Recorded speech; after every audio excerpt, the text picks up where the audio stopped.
Good evening, everyone. Paulo, you're here. Mariana, Nancy, Adriana. So here we are back again for our meetings in English, which is usually the second Monday of the month. And last time I was here, it was for Jorespi.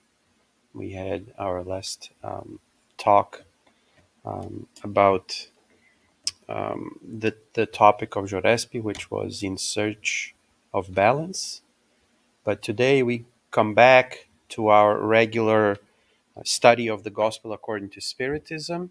We're studying chapter 11. But before that, we will have an initial prayer. And right after that, we're going to invite Mariana. She's going to talk about message 144, if I'm not mistaken. 43. What's the name? Do not tyrannize. Do not tyrannize. And then after that, I'll come back and I will talk a little about the Gospel according to Spiritism. Tonight, we're going to talk about the law of love.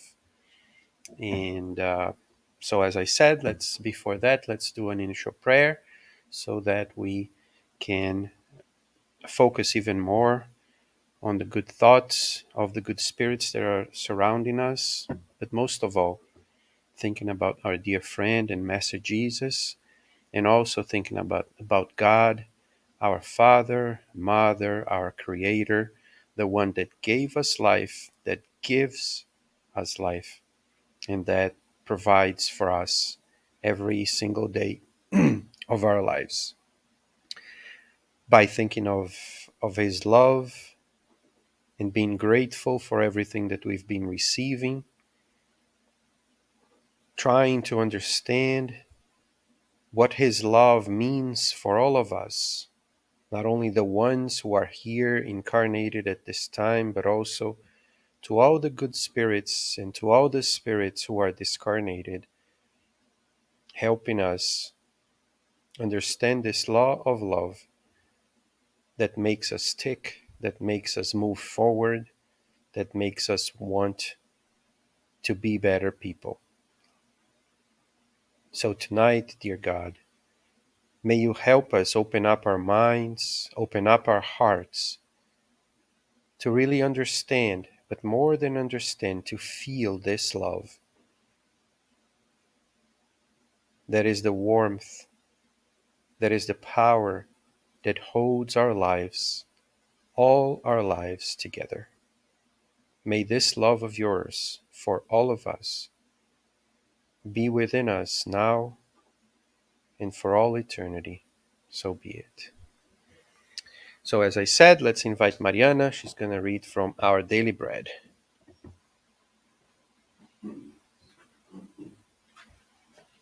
Good evening, everyone.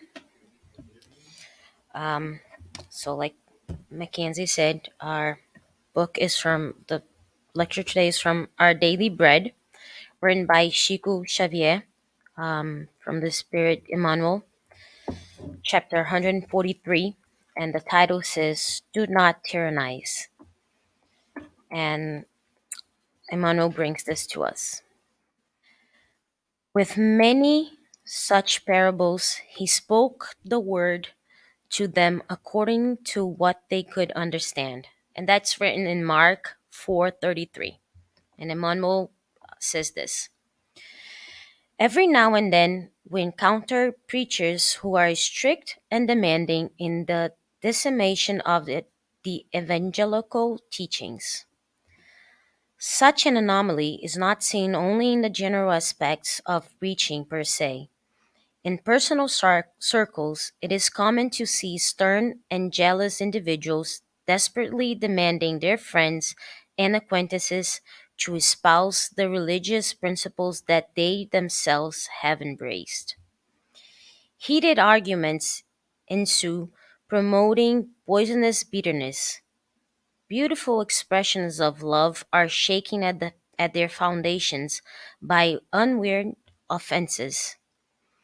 However, if disciples are truly imbued with the purpose of union with the Master, this attitude can be easily corrected. The Lord taught those who listen only according to what they could understand. To the apostles, he conveyed teachings of a lofty symbolic quality, whereas to the multitudes, he transmitted fundamentals truth by way of simple stories. His speech varied according to the spiritual needs of those who gather around him. He never violated anyone's natural position. If you are in the Lord's service, consider the imperatives of illusion, for the world needs Christian servants, not doctrinal tyrants. Um, for those who don't know, tyrants are people that try to force something down, try to um, make you want and think the same way that they want and think. Almost like dictators, let's put it that way. It's like you're dictating someone to think the same way you think or do the things you do. And Jesus would sit with kids and talk to kids and teach kids about love and about understanding in the form that those kids would understand him. That the in simple words. He would sit down with fishermen and talk about how fishing works, and he would teach about love with those stories about fish or fishing. And when he sat down with um, lumbers, he would teach them using words that they would see every day, using words that they would do every day, instead of making them understand on a way that they wouldn't. If he sat down with a fisherman and start talking about body issues or medical terms or electronic terms, those simple fishermen would never understand. Therefore, they would never believe in his teachings. They would never believe in things he was saying. The only reason why Jesus was so famous is because he knew exactly how to express himself and how to express the word of love among all different people and all different cultures and all different um, aspects of a a same a same person, that a same fisherman would understand him in one way and then would not understand one of the other preachers that were trying to force that down his throat. He would understand about love and about fishing, but he would not understand about God and God trying to force him to do something that he didn't know why. Do I have to kill a lamb? Why do I have to do certain things certain ways? And Jesus would just come and with love and with understanding and calmly explain what was happening. And it's very interesting what Emmanuel tells us here, that he says, where is it?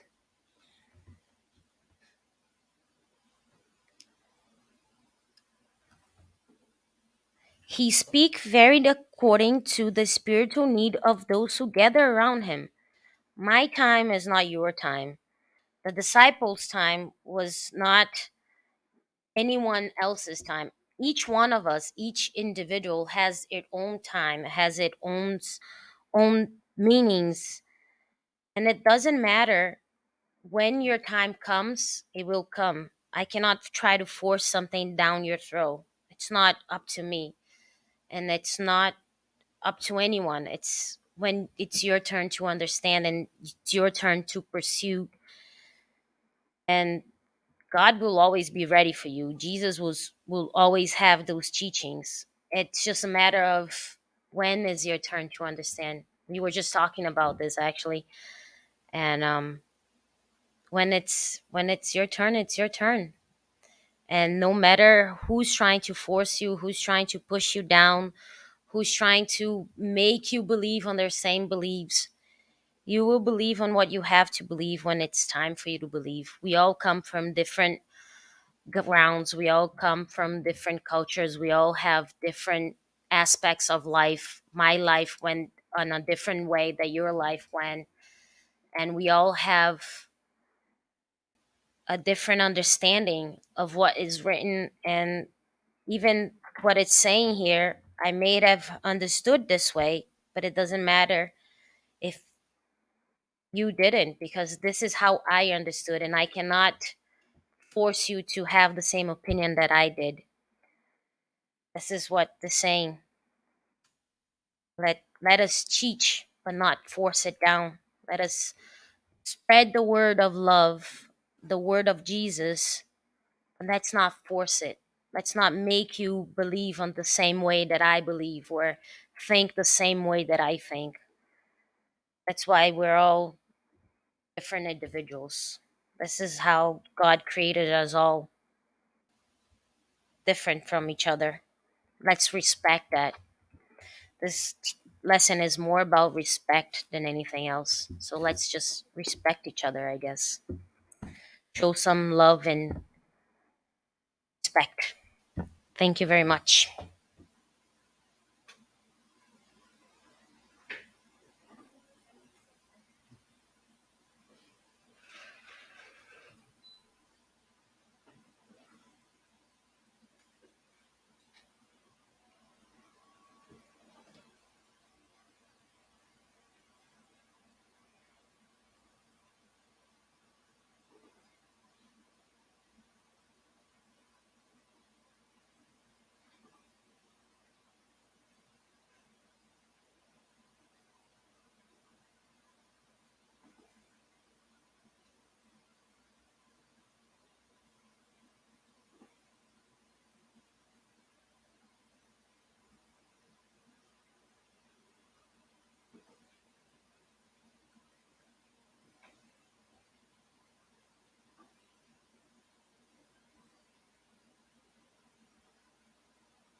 Apologize, something was wrong there, so I had to fix.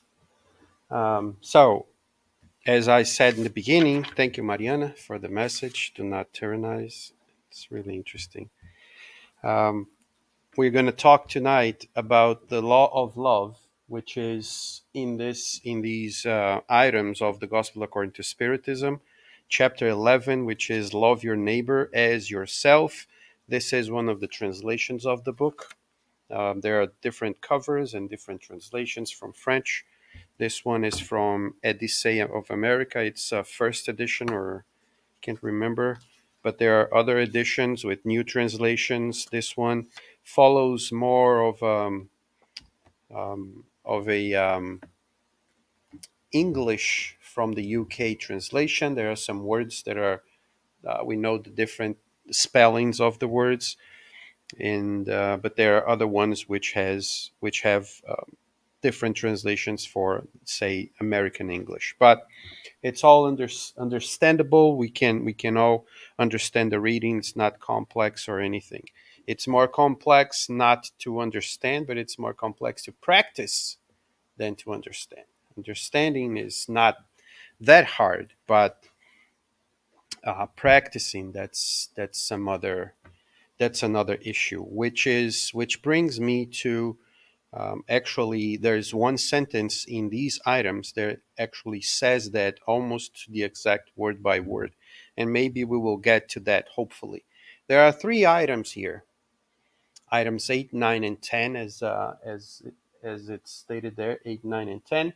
And each of these items was written by a different spirit, and we are, just as a recap. I say this from time to time, but I think that tonight is worth mentioning. Each chapter of the Gospel according to Spiritism is divided in two parts. The first part, Kardec gets pieces of the New Testament, be it from Mark, from Matthew, from Luke, from John, or sometimes from the Acts of Apostles, some of the letters of Paul or of Peter, but sometimes he even takes parts of from the Old Testament, and then he makes comments on it, and that's Kardec writing, right? So then it comes to a point in the chapter where he puts instructions from the spirits, which is basically what Mariana read here tonight. There are messages that were written by certain spirits and given to us, or given to Kardec, or to the meeting where he was in, and then he puts into here because it's related to the main topic of the chapter. So we are actually now studying some of these messages that were given to some spirit through some mediums, but from some spirits, and these spirits wrote something about that are related to the chapter that we are studying. So it was a big, big work from Kardec's point of view to gather all these messages, separate, collect, and put them into a format that can help us understand the main topic of the chapter. And this chapter, as I said, deals with love. Love your neighbor as you love yourself. And we already talked about the greatest commandment before. We talked last time. Hendrik was here and he spoke about give to Caesar that which belongs to Caesar. And then now we're starting from these on these instructions from the spirits with these three messages that deal with the law of love, as the title says right here. And these three messages are given by Lazarus, Fenelon, and Samson. Um, I'm not gonna, we're not gonna spend time talking about these spirits, but Lazarus, as far as we can tell, is the spirit of Lazarus that was in the Bible and that was resurrected by Jesus. So we can imagine that a spirit that 2,000 years ago that really decided to change his life, he could have changed his life in 2,000 years. So he comes and gives a message. Fenelon was alive a few years before Kardec, and he died. He was a studious person of the religion, of religions in general.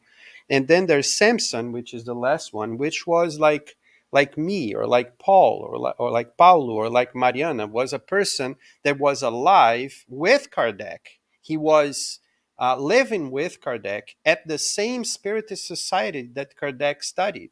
And then he passed away. And then he came back to give messages. So that's the third spirit, Samson. And they all talk a little bit about the law of love. I don't know if I'm going to have time to say everything that I want to say, because these three messages, they have so much stuff into it that when we are doing these topics in Portuguese, we usually separate these by items. We talk about item 8, then item 9, then item 10. But as we want to finish the gospel according to Spiritism, although we started maybe like, I don't know, 4 or 5 years ago, and we are still not halfway through it. Um, but we want to finish it, and maybe in the future we will come back to the same topic and divide them in item by item so we can talk a little bit more about them. But what I did here tonight was I grabbed some sentences from these messages and I put them here on the PowerPoint so that we can visualize what the spirits are trying to say, so that we can uh, try to grasp a little bit more um, what they're trying to say, so that we can understand first, which is very important for us to understand first. And then somehow we are going to have to practice it, as we were saying before, to practice this so that we can not only understand in our minds, but we can understand in our hearts, that we can feel it, that we can really not only um, know what it is by means of understanding it, but we can really express it through our actions and through what we do. So I'm going to go with the with move on with the slides here, with the PowerPoint, and I'm going to read some of these sentences, and hopefully we can get through all of them. This is from the very first message. And this message, to me, is one of the most powerful messages, maybe one of the most powerful messages, most powerful paragraphs of this whole book. We can dissect, we can delve in, we can go deep into this paragraph. And this is just one sentence or two sentences of this paragraph. And I mostly copied the entire paragraph. So maybe I'm not going to even be able to move beyond this paragraph because of so much stuff that's in here. But we're going to try to talk a little bit about it. So the spirit of Lazarus starts this chapter, starts this item saying this. And allow me to do a parenthesis here. In Portuguese and in French, these two sentences are like I'm seeing it here. It starts with love and then starts by saying it. For whatever reason, the translator here switched the order, which makes sense in English because we know that English sometimes you put something inverted to what we usually do it in Portuguese, right? But even trying to think in English, I think that it makes more sense the way it is, and I switched. So if you go to the book, it starts by through spiritual progress instincts. That's where it starts in the book that I have it here. But what I did was I switched. I put love in the first place. So that's my edit. I did it on purpose. So I'm going to read it as it is right there. Love, being the finest sentiment that exists, summarizes the complete doctrine of Jesus. Right? Yeah, that's what it says right there. Through spiritual progress, instincts become sentiments that are more or less elevated. So I decided to start by love because I think that that's impactful. It's love. If we're going to talk about the law of love, that's how I think it should start, by saying love. And then he says, and he will go deep into it, but he says right at the start that love is, or being, right, is the finest sentiment that exists. He's saying there is nothing else above love. Nothing else. Love is the utmost, is the apex of all sentiments. If we have one sentiment that will, if that progresses, it will get to a point where it will become love. It's the limit. That's why we usually say that God is love, right? So that's where he starts. So he starts by affirming that. He starts by saying that uh, that's what it is. That love is the finest sentiment that there it is. I'm gonna, and then I'm gonna read. Then we're gonna say something else. It summarizes the complete doctrine of Jesus. If we had to use one word, that's basically what he's saying. If we have to use one word to summarize what Jesus was teaching us, came here to teach us, we would have to summarize it with the word love. I remember one day when I was, and I tend not to like to say this too much because we remind that we are getting old. But when I was young, right? When I was younger, uh, uh, I remember that one day we were gathering at a meeting with some friends of ours, and they were younger than I was at the time. I was already feeling old that day. That was 25 years ago. So imagine now. Um, and we were talking about love and about friendship and about, there was a study that we had with a group of youngsters, and we were talking about that. And there was a question that was raised, and the question was if friendship was um, stronger than love. And it was a very funny moment at the discussion, because almost everybody said that friendship was higher than love. And at that specific moment, and I remember this very, very vividly. My sister, my younger sister, was there, and I'm the oldest. She's the youngest. We are 9 years apart. So I don't remember how old I was. Maybe I was 20 years old or whatever. So she was about 12, 13, whatever. And she said it was friendship, right? And as we were discussing, and I was asking, why, and the reasons were coming, and I said, so, and I asked a different question. So, what are you, when you say that friendship is more important than love, what are you trying to say? So that they could, explain and get to the conclusion themselves, right?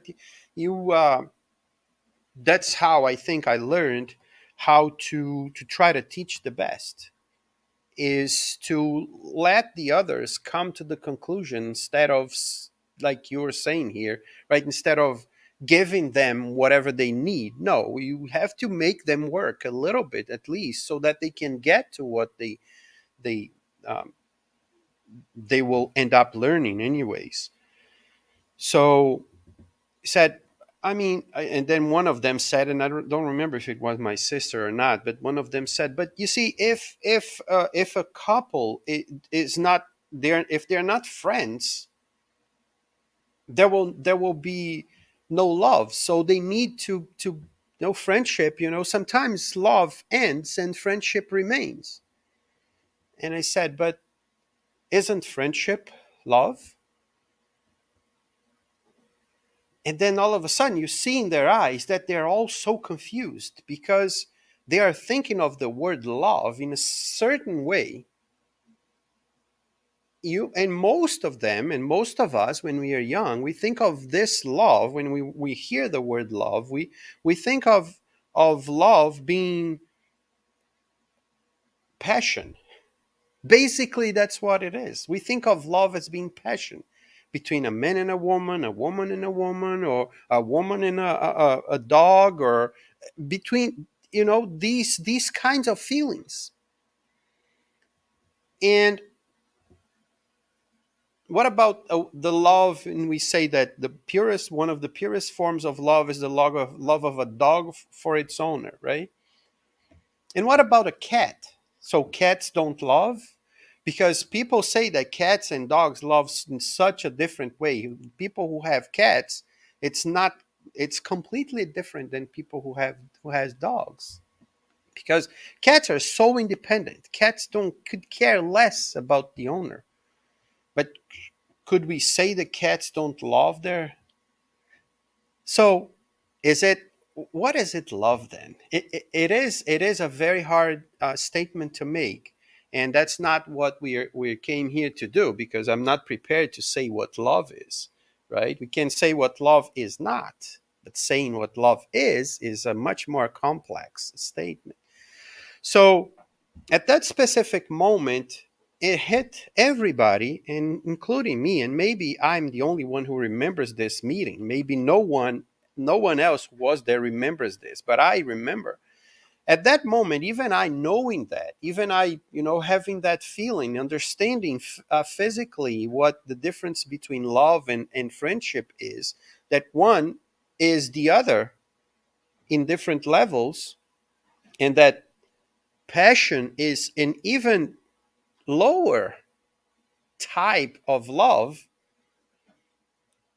It hit me at that moment that we are so far away, so far away. There's a music that says that, right? I'm so far away, right? We're so far away of understanding what real love is. We're so far away that we mix the feelings, we mix the chemistry that bodies have for love.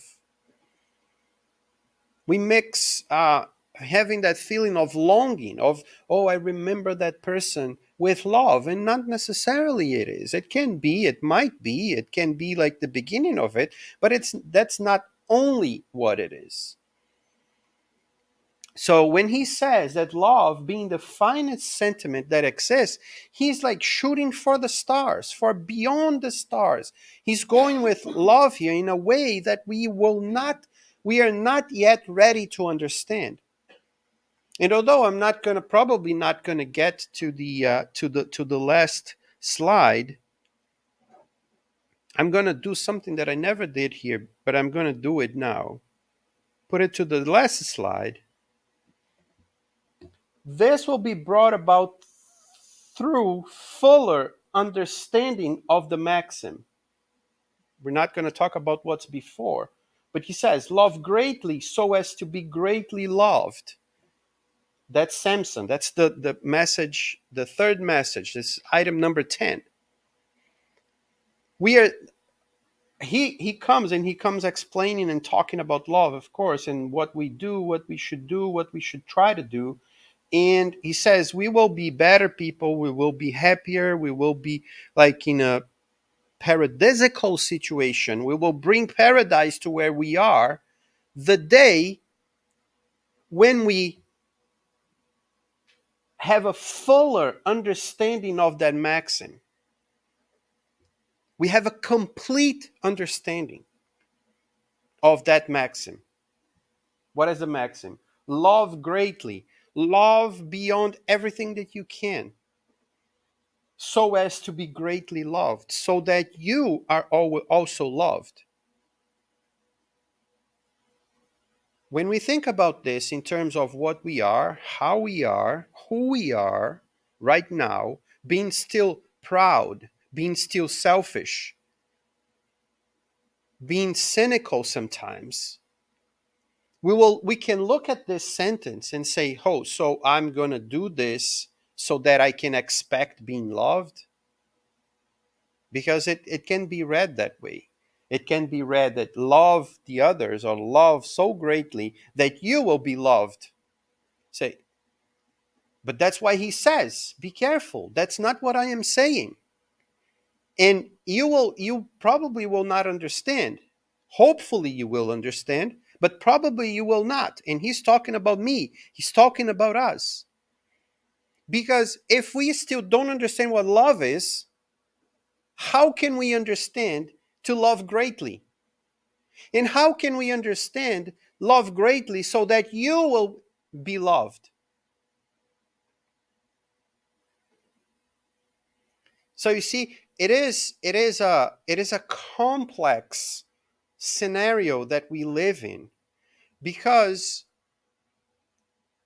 we're still learning. We are still learning.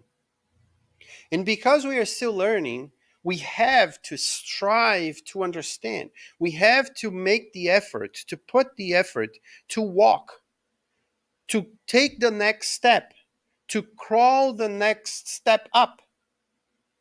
And it requires effort. It can make us feel tired, can make us want to give up because it is not easy. And in these messages, we can see, like I said in the beginning, and he says it almost word by word, that it is not easy to practice what I am trying to teach you, but it is important if we want to get to a certain point. And that's the other thing. Do we want to get to that other point? That's the other thing. Because if we don't want it, then we're just going to be stuck where we are. And that's okay too. We have, Adriana was listening to a video here when I got here, a comedic video about the freedom of your choices. That we have choices, we have the freedom to choose. But if I have freedom to choose and I choose to do something with another person, the other person also has freedom to choose not to do that same something with me.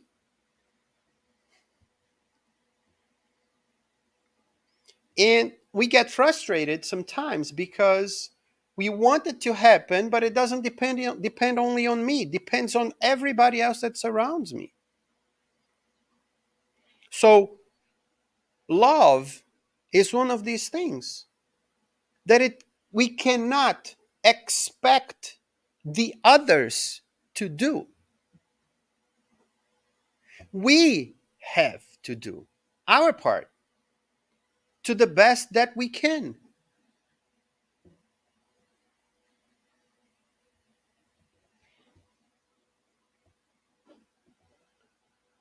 To the best that we can.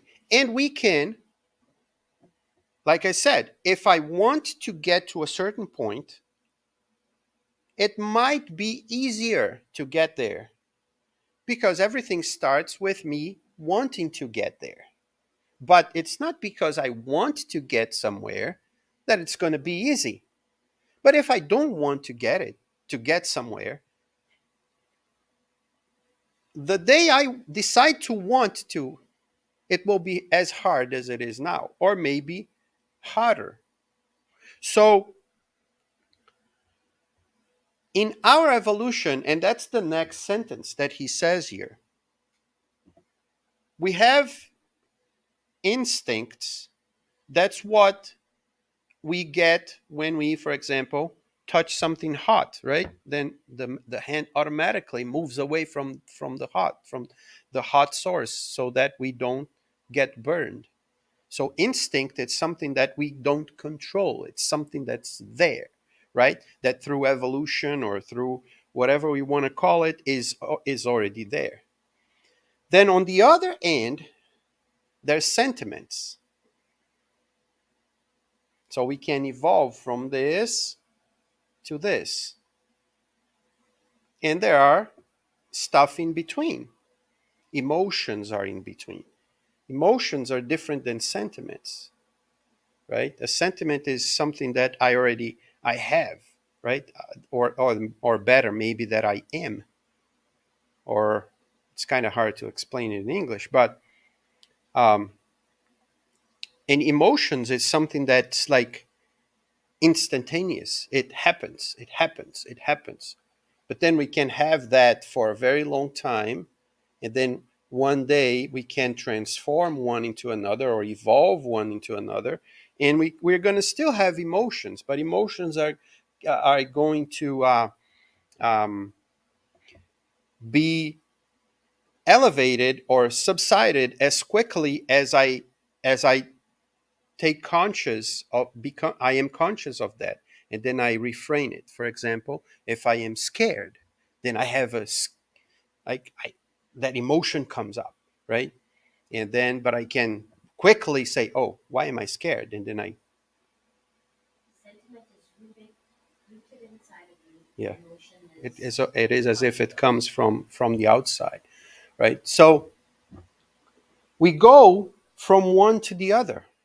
And then in sentiments, we can go and push and pull every single one of them to become love at one point. So he says, through spiritual progress, instincts become sentiments which are more or less elevated, and we can have in different with different in different levels. At the starting point, man only had instincts. After some advancement, and the onset of corruption, he has sensations. But then he becomes instructed and more purified, he has sentiments. So, one thing, right, we have the sensations, and with those sensations, it's like a training for me to learn what it is to have sentiments which are permanent, which are depending on what it is, more or less, as he said before, elevated. And then he comes back to the original sentence. He says it again. The most delicate apex of sentiment is love. The most delicate, the highest, the the top, right? And then here comes the idea that I was explaining to you guys. Not in the vulgar sense of the word of love, but not in the vulgar sense of the word. What is the vulgar sense of the word love? Is that love that we were talking about, the love of one person for another, or of one person to an animal, or to a person to something that he or she has, or whatever it is. But and then he explains it in his point of view. What is this love? Love is that inner sun. It's a sun that's inside of ourselves, which condenses and reconciles all aspirations and superhuman revelations at its ardent focal point. And we usually tend to see the focal point of love being our heart. Because when we think that we love someone, when we love something, our heart pumps faster. So that's why it's connected. Love is connected to the heart. And that's why we say, right? We usually say that feelings are on the heart and reasoning is in the brain. So we separate these two things.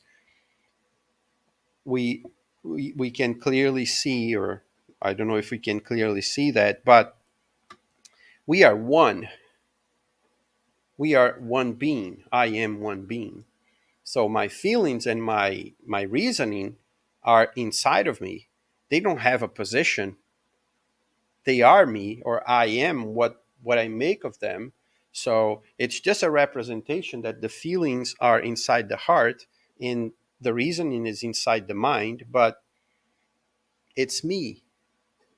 It's me. Everything is connected. Everything is one piece. But I guess that for us to understand, to make sense of it, then we separate. For us to see things a little bit clearer. But in the end, we have to manage to balance these things. We cannot push or pull more to one side than to the other. We have to try to balance these things out so that we are in balance in the end. And so this inner sun is within ourselves. This it is if it is giving me like this life, is giving me the purpose, is giving me something for me to look forward to. Like there's this sentence in that movie, Jurassic Park, the first one, 1992. when I say this a few times because I find that to be so true. Um, the scientist is worried. The the scientist that comes to check, he's so worried about what's happening, that he asks, but what about reproduction? What are you going to do with all these dinosaurs in, lose? We're going to have, how are we going to control the population? And the scientist that's inside the lab doing the says, oh no, we took care of it. All the dinosaurs are females. We genetically change them so when they are born, they are always females. And then the other scientist looks at him and says, that will not work. Life finds a way. And of course, finds a way, which is not wrong. It's completely true. Because in a population, for example, of amphibians, and they are all females, after a while, because life needs to go on, one of them will become a male, will have something changed, and it will be able to generate sperm so that he can generate life. And that's how it ends up happening in Jurassic Park. Of course, we're talking about a fiction, but we're talking about a fiction using an idea that happens in nature. So, this inner sun, which is this love that he's talking about, is within us. And this sun wants to procreate. It wants to be out. It wants to move. It wants to get out of us, to embrace, to create life, to expand. That's, I think, why he uses this word, this expression, this inner sun, because it cannot be contained. It has its own power to generate energy. So we are full of this. We are full of this life, of this inner sun, not the passion, not the love for a chair, for my car, for my collection, or whatever, for my wife, my husband, my daughter, my son. Not this, only this kind of love, but this love that's bigger than this. And I'm really, I really need to apologize because I knew that I wouldn't be able to go through this, to go to talk about everything, because and I'm, like I said, I'm still in halfway through this first paragraph. But as I'm talking, I'm trying to point things out that we have in the other messages too. But I highly, although I always say this here, but I highly recommend reading these items. These items about love, they are, when we I don't know if you guys like to watch the Olympics when the Olympics are on. I guess we're gonna have one like in 2 years or whatever. And I love watching the Olympics, whatever sport it is. I like to sit down and watch a little bit. Always liked, and I still like it. Um, One thing that I like is um, track and field, right? All those running and jumping and all those. I love those types of sports. And the one that you have the pole vault, that you come running with the pole and then you put it on the ground and then you have to jump over that line there, that stick that I don't know the name in English of that.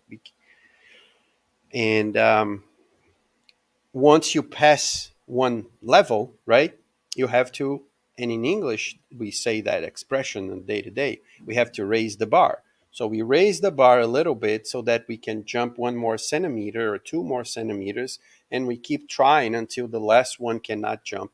And we have 3 tries. If we miss 3 times, then we can't move forward.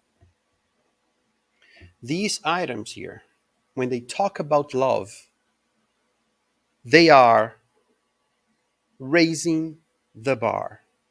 It's not for it's not for us yet. I have to say this. It's not for us yet. But it is a point in the horizon where we have to maintain our focus on. We have to keep our eyes on that. Otherwise, we aim too low and then we get stuck. If we don't really want to, if we want to progress in the way that we're studying Spiritism and what Jesus expects or wants from us, it doesn't need to be now. It doesn't need to be tomorrow. It doesn't need to be a year from now. But if we want to evolve, if we want to progress, these messages here, they point us to a way, to a pathway that we need to be aware of. And we need to have at least some of these teachings in our minds. Otherwise, we lose focus and we go back inside. And inside, not to this inner sun, we go back to the outside of the inner sun, as if we are, instead of expanding the sun, we are crushing it. We are pulling it in and pulling it in and hiding the light, and not becoming what one of the messages here say. Maybe it's even the first one that says that we get stuck in a chrysalis form. We don't become full butterflies. We don't even become the moth, the what's the name in English? Well, between the chrysalis and the butterfly, right? Or then we have that whole process of becoming a caterpillar, right? And then we have the chrysalis is already like after that. So we have the chrysalis, but it is as if we are stuck in being a chrysalis, and we never get out of the cocoon. We're always there. We're always there, expecting and waiting for what? So these messages, he says, in the seed, and I put it here, but I'm not going to get to it. In a seed that you put under the ground, that seed, we know that inside of the seed, it has the capability and the possibility of becoming an oak tree. What will make that seed, or that acorn, become an oak tree? It's inside. It needs stuff from the outside, but if we lock ourselves, we will not become a tree. So we have to go through the transformation. And the transformation is hard. If we are under the ground, can you imagine how tough it is to be under the ground, being a seed that's under the ground? Then you put water, then you put heat, then you put water, then you put heat, then you have to put the food, and then you have to in some way find a way to the light. And that's light that attracts us so that we can come out. In Does that end right there? No. After this first burst, there are many, many, many years for a tree to become a tree. In the beginning, it will be just some grass. You will see it, and depending on how hard or how tough you are, you won't even be able to resist like a rabbit that will come and eat you. But if we strive to do it, if we strive and if we want to listen to that inner sun that's inside of ourselves, asking us, keep going, keep going. It might be hard, but keep going. Find a target.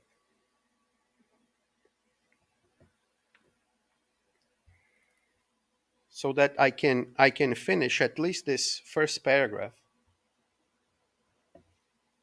The law of love substitutes the selfishness of man with the harmonizing of all beings in brotherly love, thereby extinguishing social miseries.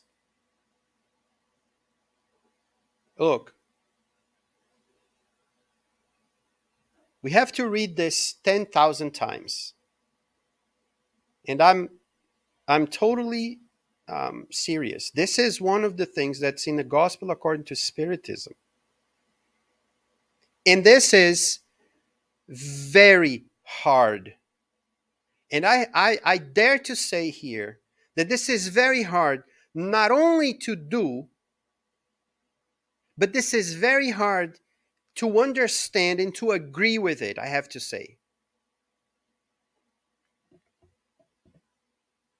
He said, because we are so selfish. We are so selfish that if we want to extinguish social miseries, we see what's happening in the world right now. We see exactly this here on the opposite side. Because we don't want to extinguish social miseries. We want to keep the poor poor so that the rich can control the poor because of selfishness. Because why? Because I want what is mine. And the question is, what is mine? That's why I say that this is not only hard to do, also hard to understand, but it's also hard to agree. Because we see a lot of people not agreeing with this. And I'm not saying not agreeing mentally, no. I'm not saying this. I'm not saying not agreeing intellectually. I'm saying not agreeing with doing it. And that's all of us. I'm not talking about one or two people. We are seeing it happening. That's why this is raising the bar to a level that we cannot understand. That's why I jumped to the last slide when he says that one day we will understand. And maybe that day we will be able to do something. Maybe. Blessed is the one who, having surpassed the state of being human, you see how hard it is?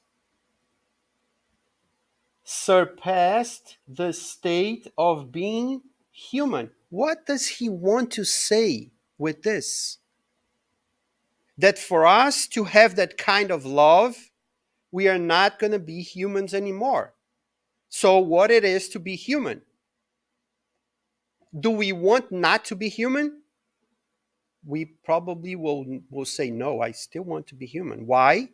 Because, want it or not, we are still selfish. Because we want to be human. We want to enjoy what the life we have. We don't want to go beyond. You see how hard it is to do this? This is a very, very, very tough message.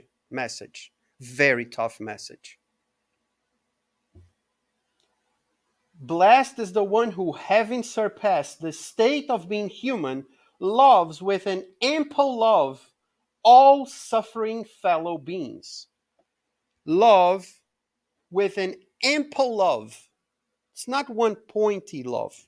Oh, I love this and this and this and pointing, like just these. No, it's with an ample love. All suffering fellow beings. We all suffer. So it's love for everyone. That's why this is a bar raised to what Jesus was teaching us. What he's saying in this first paragraph is he's trying to make us feel that sentence of Jesus, love one another. That's what in this first paragraph, he wants us to understand how wide this love needs to be. And that we are still like here. We're still in the instinct phase. And some of us, hopefully not all of us, but some of us don't want even to get out of this. Hopefully, we're already like here, or maybe here, hopefully. But are we? That's what we have to say it. We on the inside. It's for us to say it, right? Blessed are those who love because they know not the miseries of either body or soul. Blessed are those who love because they don't know any miseries of body or soul. They are so full of love that the miseries of body and soul do not affect them. We are so far away from this. Their step is light, and they live as if transported outside of themselves. It is as if they are not there. Not that they don't feel anything, they feel it, but it doesn't affect them anymore on a negative end. They only embrace everything and then keep moving, keep living. And then he ends this paragraph, and that's how I'm going to end, because of time, but because this is how he ends. And this the end of this paragraph is amazing. He says, when Jesus pronounced the divine word, love, when Jesus said that word, love, it made the people tremble, and the martyrs, inebriated with hope, descended into the amphitheaters to be eaten by the beasts. And they didn't feel nothing because they loved so deeply. They believed in that love with such a power that nothing that happened outside of them bothered them anymore. They had such hope.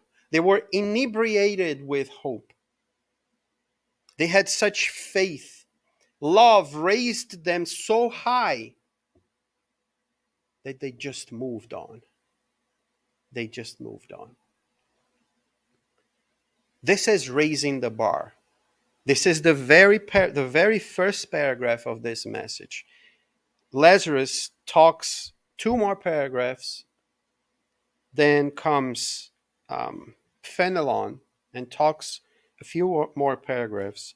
Then comes Samson and talks a few more paragraphs about the law of love. They go deeper. They are going to say that for us to reach this is very important. That we have the idea, and I'm just going to say one more thing to finish. That we cannot have what we have, what I have said here. To reach this type of love, we cannot have that if we don't have reincarnation. Because there's not enough time in one lifetime to reach that.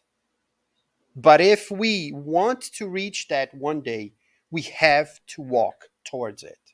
And we have to have that in mind. Otherwise, we are just staying at the same size after this life. That's what they want us to understand and to feel. So that we have this feeling of it's not in a rush. It's something that's not to be done in a rush, but it's something that but has urgency. It's urgent that we love. Not in a rush, because nobody really loves in a rush. But it's urgent because we already spent too much time not loving. That's what they want us to, at least my take on what they want us to understand about the law of love, comes from the outside, shines on us so that we can become this sun and shine from the inside and not be only mirrors. If we are mirrors, we are shining light, but we are shining the light that comes from the outside, which is fine, which is good, because we are already like directing the light and showing some people the way. But if there's no light outside, where does the light come to illuminate the mirror? It comes from nowhere. So we have to have that inner sun inside of us and break it open so that it can shine in all directions. So this, once again, I highly recommend reading these messages. Chapter 11, items 8, 9, and 10, the law of love, into the in the chapter love your neighbor as you love yourself. And with this, we get to the end of our talk for tonight. And I don't think we have any special announcements for tonight. So I'm just gonna say thank you very much for being here. Thank you for being there. If you're there now or in the future, we never know, right? And if you want, leave some comments so that we can check it on later. And hopefully next month we will be back for another talk in English here, second Monday of the month. Next time I think it's Hendrik, right, Nasi? I think we have him scheduled to be here next time. And that's it. That will be August, second Monday of August. We still have all our meetings. We have our meetings on Saturdays at 7, and on Wednesdays we have our study. But all the other meetings are in Portuguese. But we are still here, and hopefully we can stay open. If you want to help us, you can come work with us. And now I'm talking more to people who are watching, because you're here and we're already helping us, right? But if you want to help, you're always welcome to help us here. And with this, let's finish our meeting. Are we going to have passes? No, right? No, right? Yeah. So we're going to do our final prayer, and we will say our goodbyes by. Let's do our prayer. If you want, if you feel inclined to, you can close your eyes, and let's think a little bit about our dear friend Jesus, who is that spirit, that person that was here with us, that the most closely was to showing us what to really love one another is. So we want to thank you, friend, for being there for us, for being here for us, for coming to show what the law is, what the law of love is. Not only by saying, not only by teaching with words, but most importantly, by teaching us with your experience, with showing how to love one another by loving us to death, giving your life to show us what love really is. May we understand your love. May we understand God's love. And may we be able to transform ourselves, to help ourselves to become better people by learning to love more,